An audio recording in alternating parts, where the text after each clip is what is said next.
മുസ്ലിം ലീഗിൻ്റെ ആദ്യഘട്ട പട്ടികയായി 25 പേരുടെ പട്ടിക സംസ്ഥാന അധ്യക്ഷൻ പാണക്കാട് സയ്യിദ് സാദിഖ് അലി ശിഹാബ് തങ്ങൾ പ്രഖ്യാപിച്ചു. അതിന് പിന്നാലെ ചില അസ്വാരസ്യങ്ങൾ മുസ്ലിം ലീഗിൽ ഉടലെടുത്തിട്ടുണ്ട് എന്നുള്ളത് ഒരു വസ്തുതയാണ്. അതിൽ ഏറ്റവും പ്രധാനപ്പെട്ടത് വനിതാ ലീഗിലാണ് ആ ഒരു അസ്വാരസ്യങ്ങൾ ഉടലെടുത്തിരിക്കുന്നത്. ഒപ്പം തന്നെ അബ്ദുറഹ്മാൻ രണ്ടത്താണി മുസ്ലിം ലീഗിൻ്റെ മുതിർന്ന നേതാവ് ഉൾപ്പെടെ അതൃപ്തി അറിയിച്ച് പരസ്യമായി ഫേസ്ബുക്കിൽ ഉൾപ്പെടെ രംഗത്ത് വരികയും ചെയ്തു.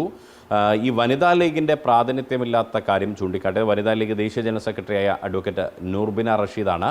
നൂർബിന റഷീദ് ഇപ്പോൾ കേരള വിഷൻ ന്യൂസിനൊപ്പമുണ്ട്. എന്തായാലും ഈ യഥാർത്ഥത്തിൽ 2 വനിതകളെ ഇത്തവണ മുസ്ലിം ലീഗ് പരിഗണിച്ചിട്ടുണ്ട്. പൊതുസമൂഹം നോക്കുമ്പോൾ 2 വനിതകൾ എന്നുള്ളതാണ്. വനിതാ ലീഗിന് പിന്നെ എന്താണ് ഒരു അസ്വാരസ്യം ഉണ്ടാവാനുള്ള കാരണം? അല്ല, വനിത ഒരു രാഷ്ട്രീയ പ്രസ്ഥാനത്തിന് ഓരോരോ പോഷക സംഘടനകളുണ്ട്.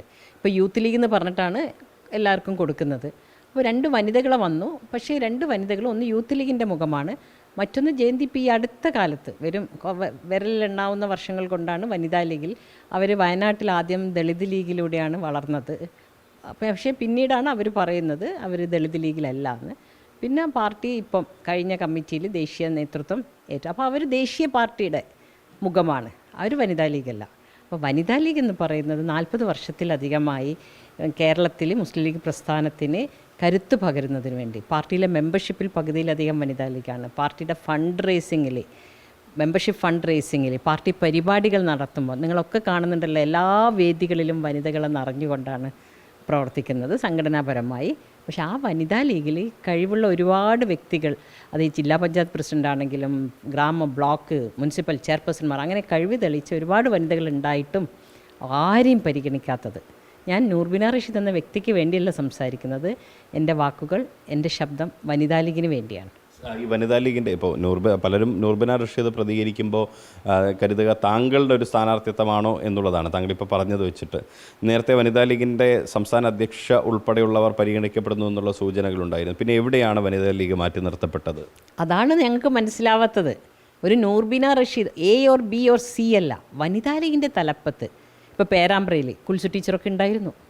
അവരൊക്കെ എത്രയോ കാലം ഗ്രൗണ്ടിൽ പണിയെടുക്കുക എന്ന് പറയുന്നത് വളരെ പ്രയാസമുള്ളൊരു കാര്യമാണ്. നമുക്ക് എയറിൽ പണിയെടുക്കാൻ ഇന്നത്തെ കാലഘട്ടത്തിൽ യാതൊരു പ്രശ്നവുമില്ല. ഗ്രൗണ്ടിൽ പണിയെടുത്തിട്ട് ഒരു കാലഘട്ടത്തിൽ വനിതാ സംഘടന ഇല്ലാത്ത കാലഘട്ടത്തിൽ മുസ്ലിം ലീഗിന് വേണ്ടി ശൂന്യതയിൽ നിന്നാണ് വനിതാ ലീഗിനെ കെട്ടിപ്പടുത്ത് ഉയർത്തി കൊണ്ടുവന്നത്. ഇത്രയും കാലം പ്രവർത്തിച്ച വനിതാ ലീഗിനെ എന്തുകൊണ്ട് ഡിസ്ക്വാളിഫൈ ചെയ്തു എന്നുള്ളതാണ് മനസ്സിലാവാത്തത്. ഫാത്തിമ തഹലിയ വരുമ്പോൾ പേരാമ്പ്രയിൽ കുറച്ചുകൂടി യുവാക്കൾ വോട്ട് ചെയ്യും എന്നുള്ളൊരു പ്രതീക്ഷയായിരിക്കില്ലേ നേതൃത്വത്തെ കൊണ്ട് അങ്ങനെ ഒരു തീരുമാനത്തിലേക്ക് എത്തിച്ചിട്ടുണ്ടാകുക എന്നുള്ളത്? അല്ല, അങ്ങനെയല്ല. അങ്ങനെയാണെങ്കിൽ ഇപ്പം മലപ്പുറത്ത് കുറേ യുവതികളെ നിർത്തിക്കോട്ടെ, സീനിയേഴ്സൊക്കെ മാറ്റി നിന്നിട്ട് അതൊക്കെ ഷുവർ സീറ്റ്സ് ആണല്ലോ. അവിടെയൊക്കെ യുവതികളെയൊക്കെ കൊടുത്ത് അവിടെയൊക്കെ ആണെങ്കിൽ നമുക്കത് പറയാം യഥാർത്ഥത്തിലുള്ള ഉദ്ദേശശുദ്ധി എന്താണെന്നുള്ളത്. ഇതിൽ ഇപ്പോൾ ഈ 2 പേര്, അതായത് ജയന്തി രാജനായാലും അല്ലെങ്കിൽ ഫാത്തിമ തഹലിയായാലും, ഇവർ സ്ഥാനാർത്ഥികളായതിനു ശേഷം സോഷ്യൽ മീഡിയയിൽ കണ്ട ഒരു പ്രചരണമാണ്. അതിൻ്റെ ഒരു വസ്തുത എന്താണെന്ന് അറിയേണ്ടതുണ്ട്. അതായത് ഈ വയനാട് ചുരമിറങ്ങി വന്ന ഒരു പ്രചരണത്തിനിറങ്ങി വന്ന നേതാവ് ഇവിടെ താമസിക്കാൻ അന്ന് സൗകര്യമില്ല എന്ന് പറഞ്ഞ് അതെന്താണ് ഒരു യാഥാർത്ഥ്യം? സത്യം പറഞ്ഞാൽ ഞാൻ അത് പലരും പറഞ്ഞപ്പം എന്നെ അറിയുന്നവർ വേദനിച്ചു. കാരണം ഇത് അവരെങ്കിലും തിരുത്തേണ്ടതാണ്. എങ്ങനെയാണ് വനിതാ ലീഗിലേക്ക് കൊണ്ടുവന്നതെന്നും കൈപിടിച്ചവരെ ദേശീയ കൗൺസിലിലേക്ക് വരെ എത്തിച്ചത് ഞാനാണെന്നുള്ള നഗ്നമായ സത്യമാണത്. അത് നമ്മുടെ PMA സലാം സാഹിബിനറിയാം, പാർട്ടി നേതൃത്വത്തിനറിയാം. ഈ പാർട്ടിക്കകത്ത് കഴിയുന്നത് കംപ്ലീറ്റ് മീഡിയൻ്റെ മുമ്പിൽ വിളിച്ചു പറയുന്നൊരു സ്വഭാവം എനിക്കില്ല. അങ്ങനെ ഇല്ലാത്ത കാര്യങ്ങൾ കാണിച്ച് സോഷ്യൽ മീഡിയയിൽ എഴുതുന്നവർ ഞാൻ ദൈവത്തിൻ്റെ കോടതിയിലേക്ക് വിട്ടുകൊടുത്തിരിക്കുന്നു. എനിക്ക് അതിനൊന്നൊരു ഭയമില്ല. സത്യവും നീതിയെ ജയിക്കുള്ളൂ കാലം പോയാലും. മറ്റൊന്ന്, ഇപ്പോൾ അബ്ദുറഹ്മാൻ രണ്ടത്താണി മുസ്ലിം ലീഗിൻ്റെ സീനിയർ നേതാവാണ്. അദ്ദേഹം ഇപ്പോൾ മുസ്ലിം ലീഗ് വിടുമെന്നുള്ള വാർത്തകൾ പുറത്തു വരുന്നു. സ്ഥിരീകരണമായിട്ടില്ല. പക്ഷേ അദ്ദേഹം ഒരുപക്ഷെ തിരൂരങ്ങാടിയിൽ LDF സ്ഥാനാർത്ഥിയായി മത്സരിച്ചേക്കും, PMA സമീറിനെതിരെ മത്സരിച്ചേക്കും എന്നുള്ളത്. തിരൂരങ്ങാടി അടക്കമുള്ള ഇടങ്ങളിൽ ലീഗ് നേതൃത്വത്തിന് ഈ സ്ഥാനാർത്ഥിത്വത്തിൽ പിഴവ് പറ്റിയോ എന്താണ്? അതല്ല, ആ ഒരു അവസ്ഥ എങ്ങനെയാണ് കാണുന്നത്? അല്ല, ഞാനിപ്പം വനിതാ ലീഗിൻ്റെ കാര്യത്തിൽ മാത്രമേ നോക്കുന്നുള്ളൂ. മുസ്ലിം ലീഗിൻ്റെയും ബാക്കിയുള്ള കാര്യങ്ങൾ അവരെ ഏറ്റെടുക്കട്ടെ. എന്താ ശരിയാണോ തെറ്റാണോ എന്നുള്ള കാര്യങ്ങൾ അവരെ ഏറ്റെടുക്കട്ടെ. എന്തായാലും നീതിപൂർവ്വം നടത്തിയോ ഇല്ലയോ എന്നുള്ളത് പ്രവർത്തകരെ വിലയിരുത്തും.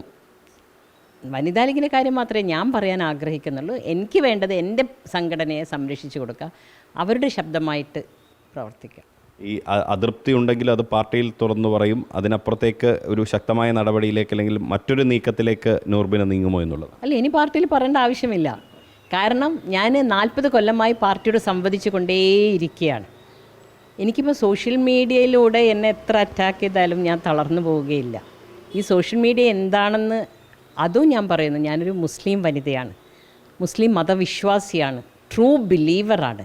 ആ ഒരു ബിലീവറുടെ ക്യാരക്ടർ എങ്ങനെയായിരിക്കണമെന്ന് നമ്മുടെ ജീവിതത്തിലൂടെ നൽകേണ്ടതുണ്ട്.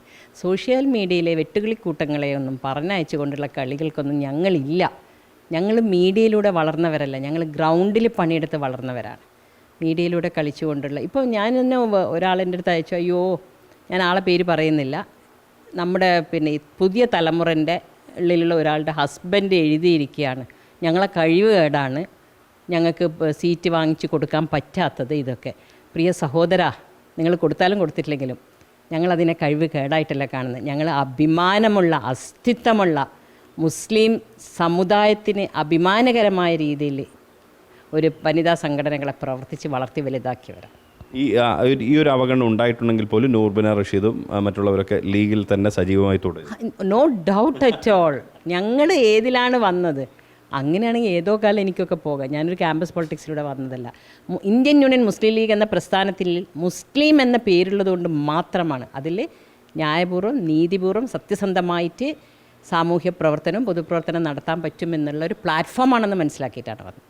ഈ പ്രതിഷേധം പാണക്കാട് തങ്ങൾ മനസ്സിലാക്കുമെന്ന് കരുതുന്നുണ്ടോ? ഇനി എന്തെങ്കിലും ഒരു പരിഗണന തുടർന്നങ്ങോട്ടുണ്ടാകുന്നുള്ള പ്രതീക്ഷയുണ്ട്?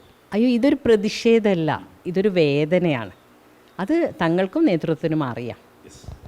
എന്തായാലും വനിതാ ലീഗിനെ പരിഗണിക്കാത്തതിലുള്ള വേദനയാണ് അവർ പങ്കുവച്ചത്. അത് വ്യക്തിപരമായി തനിക്ക് വേണ്ടിയല്ല, വനിതാ ലീഗിൻ്റെ മറ്റ് സഹോദരിമാർക്ക് വേണ്ടിയാണ് എന്നുള്ളതാണ് അവർ വ്യക്തമാക്കുന്നത്.